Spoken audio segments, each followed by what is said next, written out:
Un centinaio di giovani finalisti, tutti imprenditori agricoli provenienti da ogni angolo del Veneto per presentare i loro progetti. Il premio Oscar Grindi di Coldiretti richiede una visione moderna dell'agroalimentare, con quell'intelligenza naturale da contrapporre in modo vincente a quella artificiale. L'esempio è Consiglia Bertazzo di Adria, vincitrice di uno dei premi. Io ho vicino a me un'associazione di ragazzi disabili, proprio a 2 chilometri dall'azienda, e ho unito il mio prodotto chilometro zero, quindi il miele, le marmellate, i biscotti, alla sostenibilità e al lavoro sociale chilometri zero, e quindi insieme realizziamo le bomboniere sostenibili e con degli ottimi prodotti di qualità.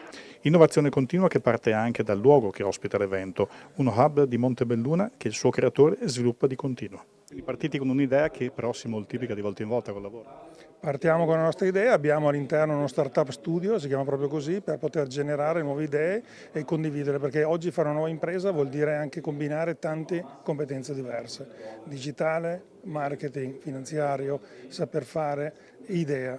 L'idea che di solito spesso non può più rimanere oggi nel cassetto per tanto tempo, ma deve essere sviluppata. Sostenibilità e progettualità. Coldiretti guarda al presente e al futuro coinvolgendo la politica nel percorso comune.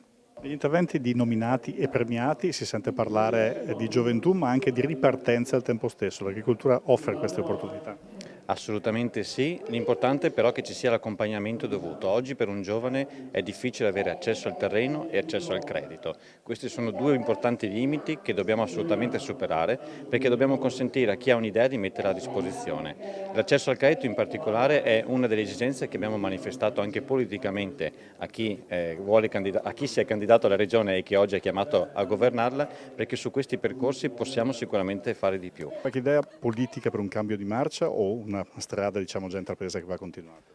Sicuramente tante iniziative sono già state realizzate, ma si può guardare avanti sempre con lungimiranza e garantire, qui siamo anche tra giovani agricoltori, un rifinanziamento del fondo primo insediamento, quindi un abbattimento poi dei costi burocratici delle pratiche per l'accesso ai fondi di rotazione, dei fondi di garanzia e soprattutto anche una valorizzazione dell'agricoltore come custode del suolo.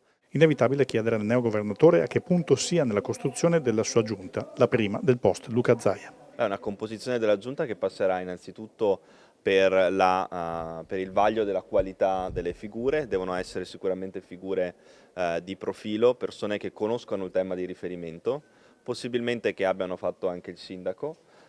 Io lo reputo un passaggio fondamentale perché è assolutamente un ruolo che ti forma sotto tutti gli aspetti e soprattutto ti richiama all'importanza di rispondere ai tuoi cittadini, quindi al senso di responsabilità nei confronti della comunità.